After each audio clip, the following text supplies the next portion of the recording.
We are back in the tropics and we are very excited to be here. We thought we'd give you a little update on where we've been and what we've been doing for the past several months. Been a while. Yeah. The last update was in Phuket in Thailand 6 months or so ago. So it's been a while. Although we gave a bunch of updates in our live stream, we thought we catch you up on what's happening in Bre and Flo headquarters, which is currently stationed in Costa Rica, and we are now at a beautiful hideout place tucked in the jungle, in the mountain. Beautiful for us to create some content and focus for the next couple of days to create a ton of content, which is why we also are taking the time now to produce this video. But let's go back months and months and months back. I think it was July, the last update. Let's start there. something, yeah. There was still Phuket, Thailand, where we were in pretty strict lockdown for 3 or 4 months, I think.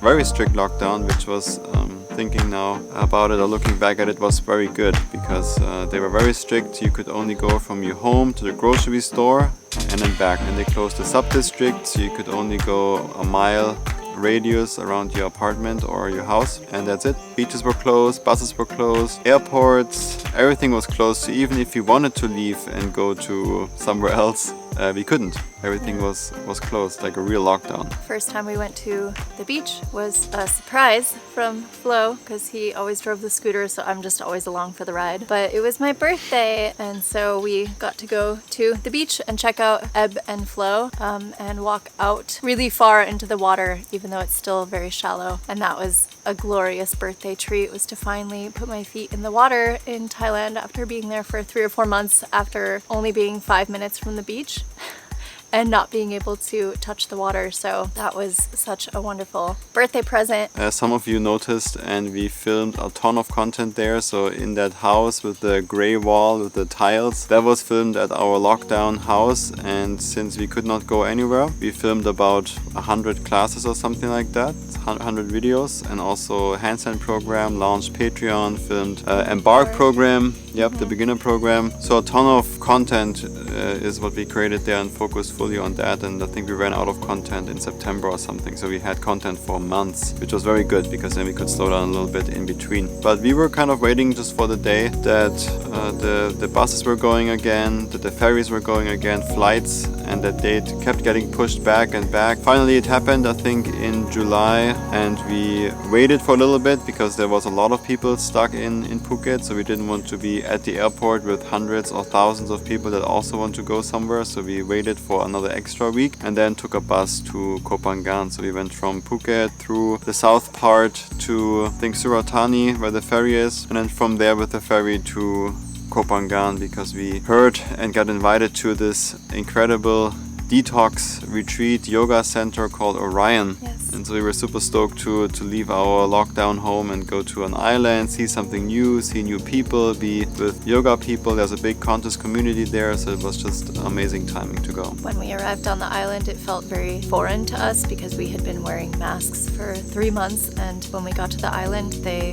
of course did screenings coming in, but at the time that we were there was nobody on the island that had it. So it was really wonderful to be able to be a little bit more free and breathe without a mask on everywhere you go. Of course, still going into stores and sanitizing your hands and all of that, but felt very normal-ish. And I mean, normal for us. We had never been to the island before, so we don't really know. But it was definitely refreshing after coming out of Phuket and just kind of living Groundhog Day, like repeating every single day and like attending a training or filming a class or editing or catching up on emails and like rolling through our whole day routine and then waking up to the alarm clock and being like, what day is it again? I don't know, but we're doing the same exact thing we did yesterday, and we did that for like 3 or 4 months. So stepping foot onto the island in Koh Phangan was just so beautiful and very reviving for us because we were exhausted after 3 or 4 months of working so hard on our channel and also not having an opportunity to be in nature and explore. I mean, like most of you, during lockdown. It's a very similar situation, and the detox program itself was phenomenal. It was amazing. Yeah, really cool. You know, we're already fasting. I have been fasting for many years. Every day intermittent fasting. Once in a while we throw like a 3-day or 5-day, sometimes a week-long fast in there. But we have not done like a detox like this, where you actually cleanse your intestines, especially your large intestines, your small basically everything. You're cleansing your liver. It's a full detox, removing toxins from the body, and it's a 10-day program, and we have never done it. As you might know, everybody has residual waste from the food you eat, from the air you breathe, the water, medication, injuries, Pollution.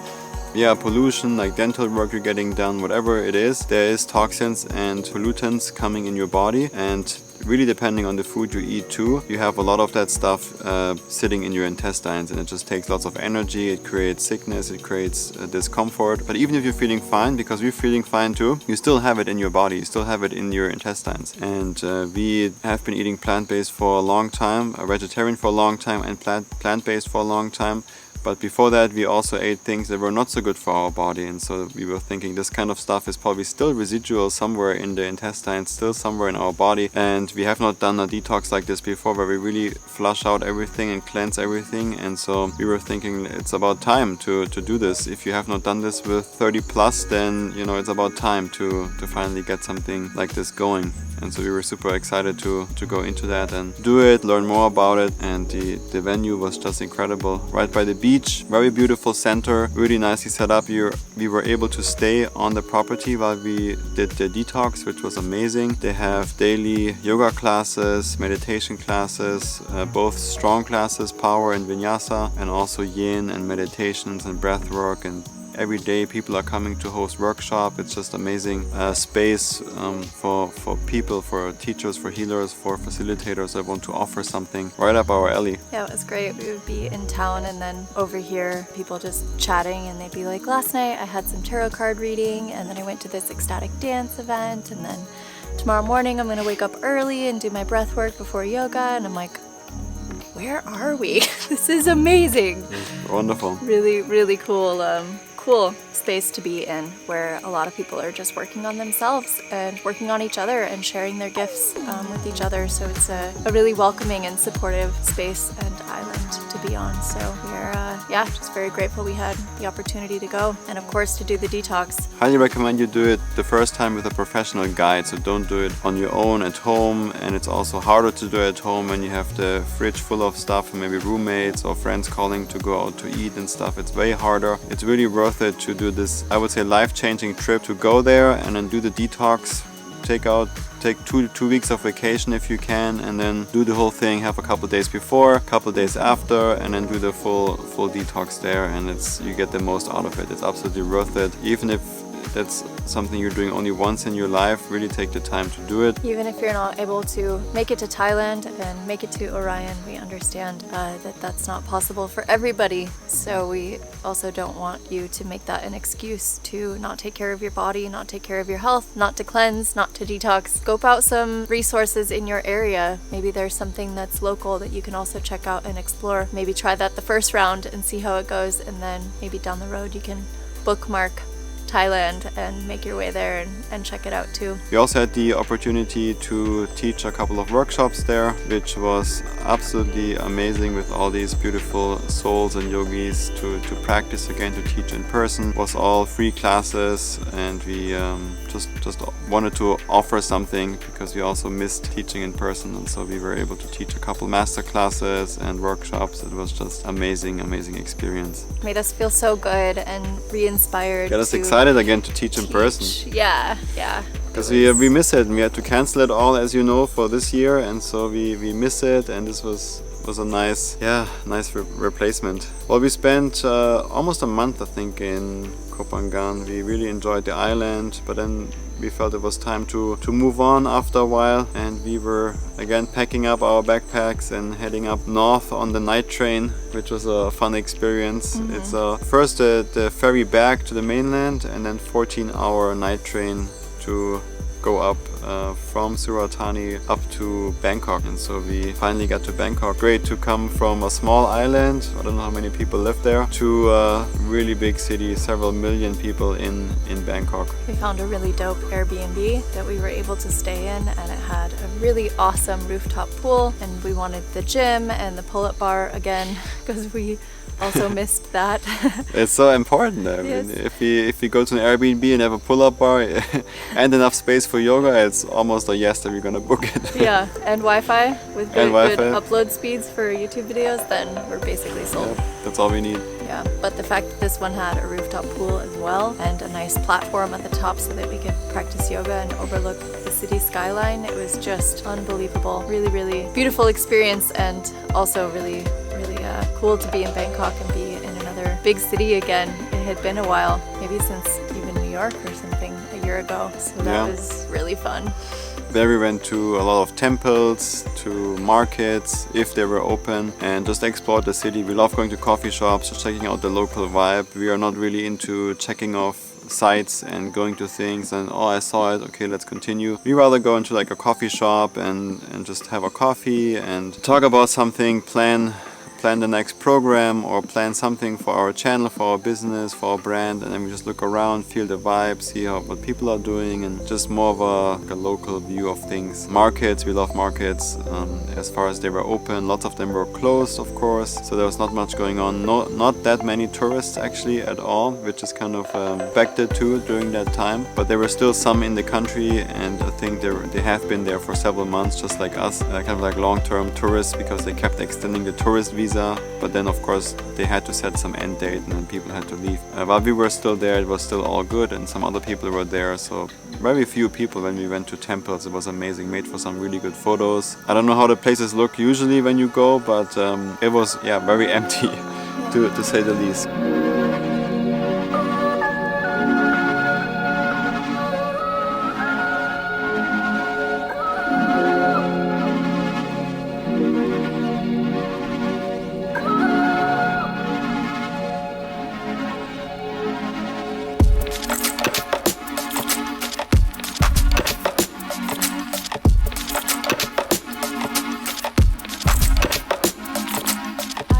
Breathtaking. We spent several hours at some temples just walking around the grounds and just sitting in awe and being like, wow, I can't believe this exists. And it's so old too. It was built with like more simple tools and just so much detail, and took so much time and devotion. It was just amazing stuff. And there's also thousands of them in Bangkok. Yeah, so many temples. That was really, I'm like, how are there more than like 5? I can't.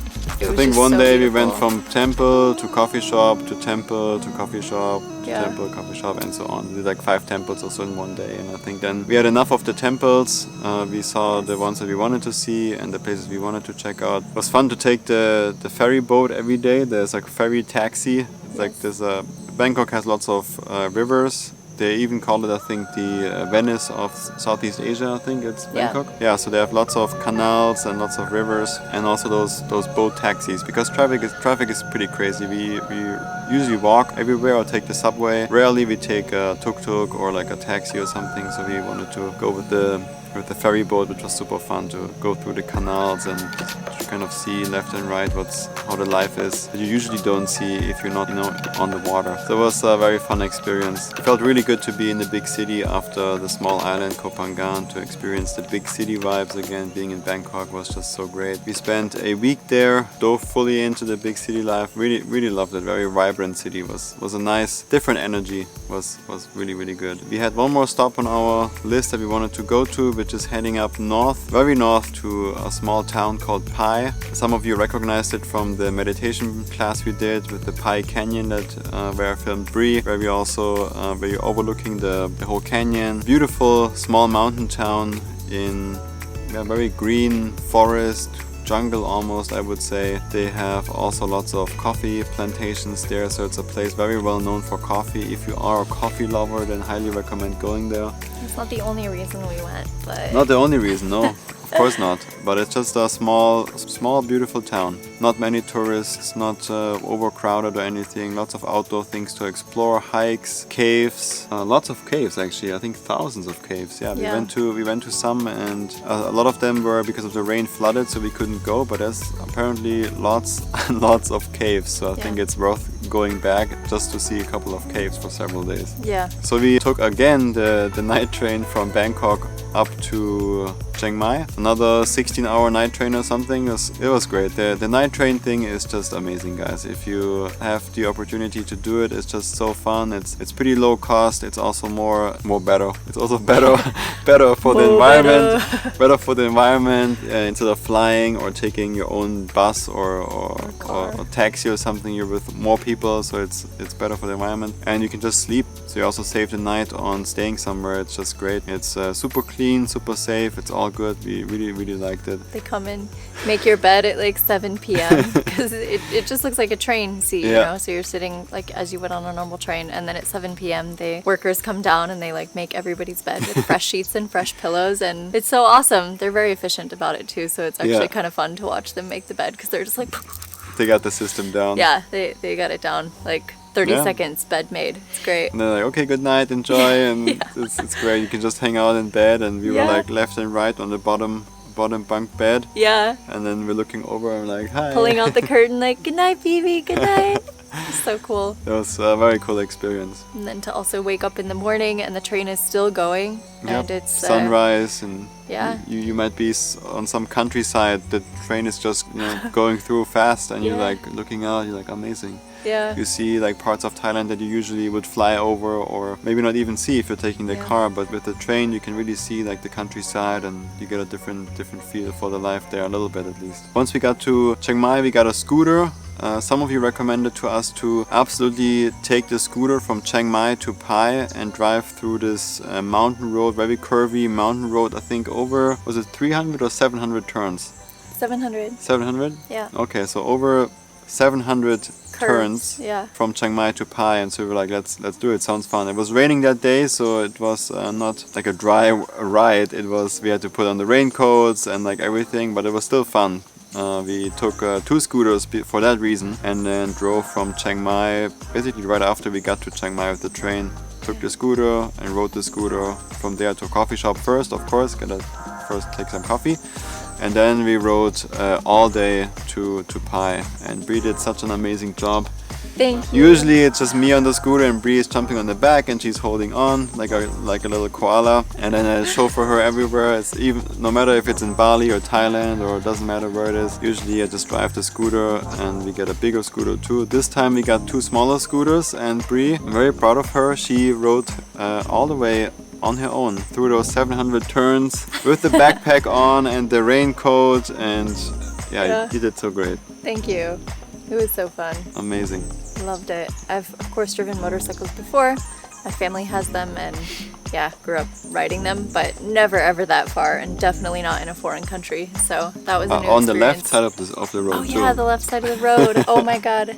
And turning, what was it? Turning right. Oh, right. Turning right was difficult. Oh my god, so difficult. So I really had to practice because, with 700 curves, I had lots of opportunity to practice. About half of those were turning right. So by the end of the 5 hours, I had mastered the scooter. Yeah. It was awesome. Yeah, really good job.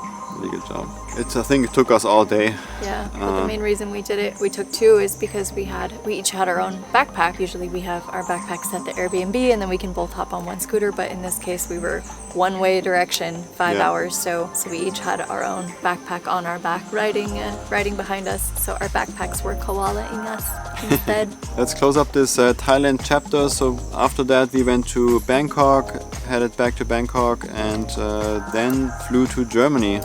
Spent some time in my home country, and also spent some time with my parents and see some friends. So we took a flight from Bangkok to Frankfurt, then took the car and went to Stuttgart, which is where I'm originally from. The weather was still absolutely beautiful. If you can go to Europe, highly recommend going in late summer or early fall. It's, I think, the best season, that transition time when the leaves change colors. It's absolutely beautiful. It was gorgeous. We had no plan how long we we want to stay there. Yeah. We just wanted to like go and knew that we could stay there at least for a couple of months and then decide what's our next move, what's our next step. Good adventures outdoors, seeing friends, going on hikes, and also lots of work since after that summer to fall change it got pretty cold. Then the time change happened, the days got shorter and colder, and so we focused more and more on work, and we were kind of just working away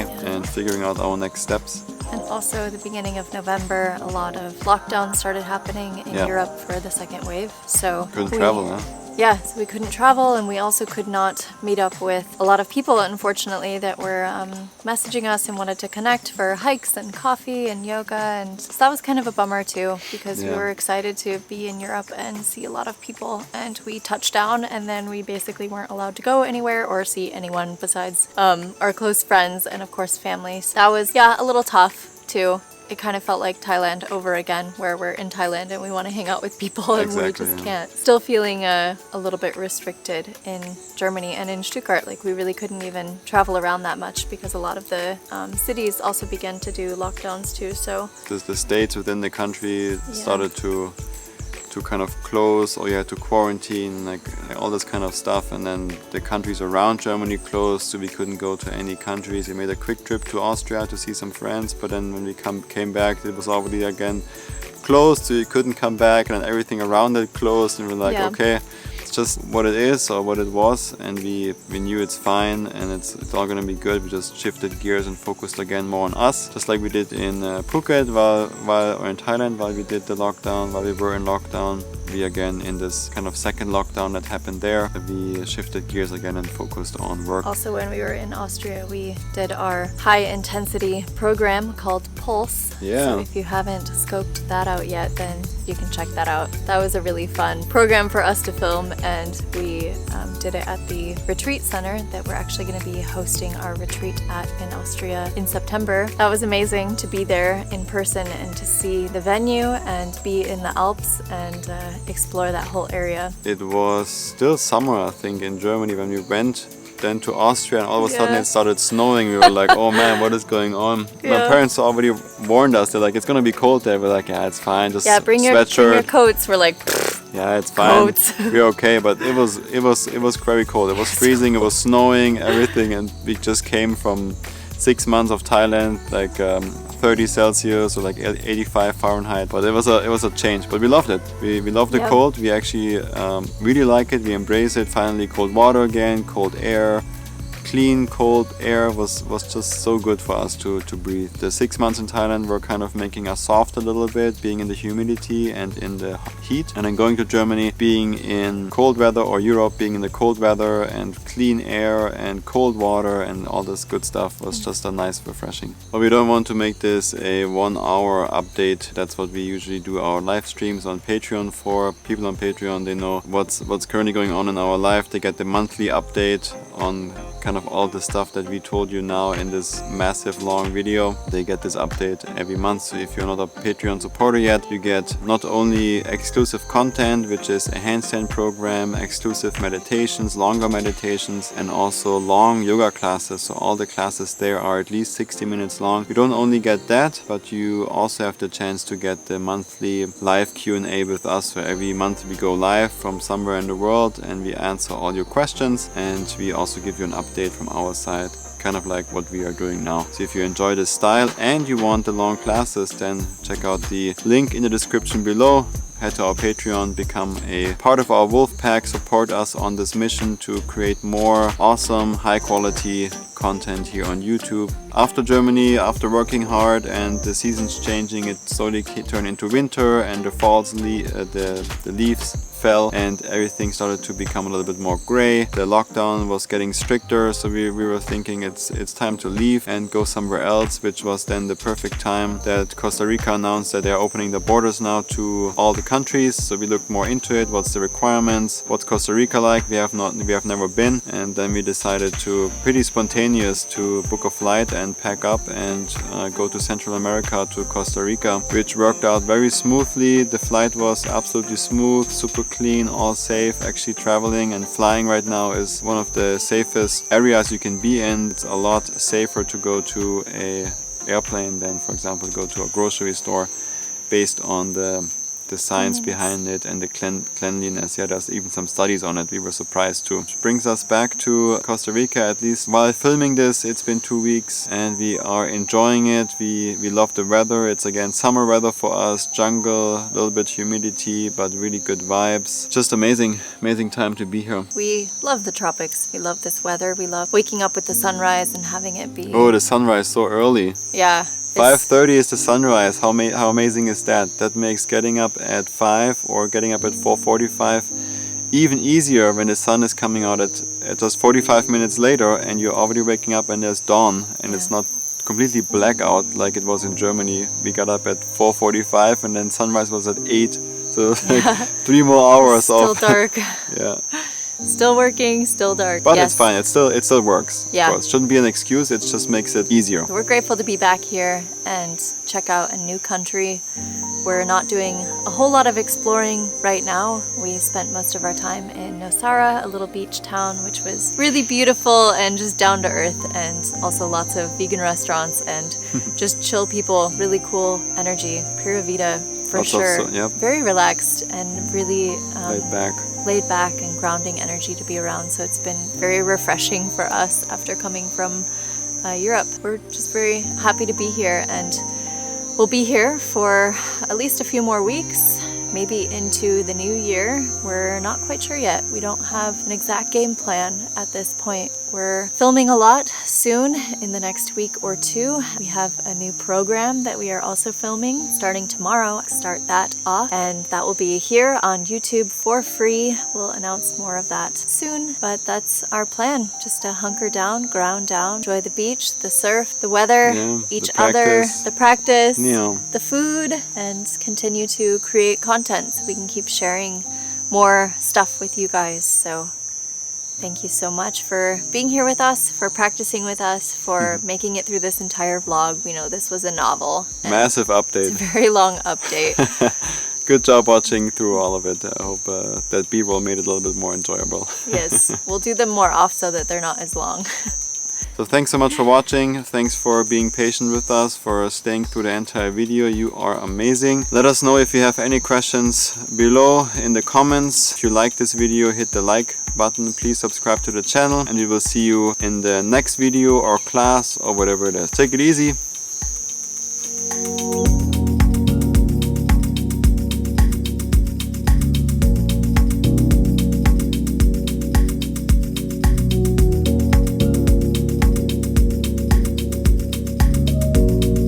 Maybe you hear it, this bug in the background, or this animal.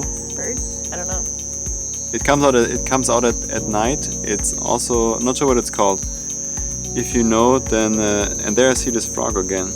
There's all sorts of animals here, and there's this frog. It's, what is it called? Dark green? It's called a green and dark, green and black. Well, it is green and black, and when we saw it first... Poison dart frog. Yeah, a black poison dart frog. So we first saw it today. It's just like 1.5 inch big. It's a very small frog. Where is when we saw it today, over there. When we saw it today, I was telling Bre that this is probably a dangerous frog and poisonous because it has such a bright neon green color. And usually when they have those colors, they're kind of poisonous. And she looked it up, and it can actually be deadly for people, right? Yeah. Deadly for humans. Yeah, and it's just hopping around here, so let's make sure it doesn't crawl into bed. Yeah, so we're gonna try not to touch it and keep our distance. Mom, don't watch that part. We're safe, no big deal. It's all good. It's all good. But this animal is coming out, and it has this constant sound.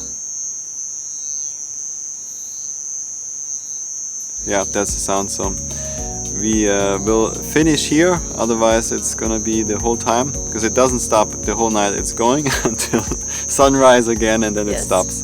This is what they call the Evening Costa Rica Symphony Orchestra, where all the bugs come out and a whole other chapter of nocturnal animals come alive and make their sounds. So it's actually pretty cool to just sit on the porch and listen to, but we can imagine that it's not very enjoyable to listen to in a vlog. So Exactly. We will enjoy it now. It's beautiful to listen to, but not while we are filming. yes.